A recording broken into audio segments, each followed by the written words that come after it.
घने जंगल में एक शिकारी रोज शिकार की तलाश में निकलता था। एक दिन वो एक हिरन का पीछा करते करते बहुत दूर निकल गया। हिरन जख्मी था और आहिस्ता आहिस्ता दौड़ रहा था।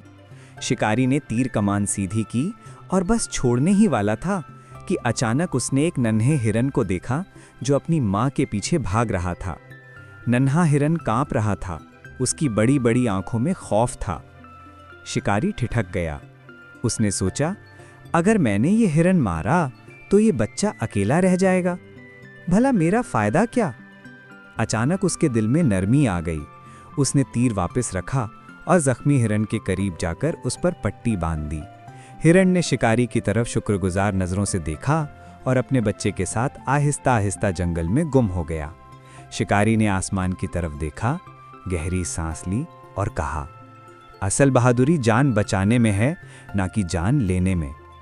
शिक्षा, रहमदिली इंसान को वो मुकाम देती है जहां ताकत नहीं पहुंच सकती।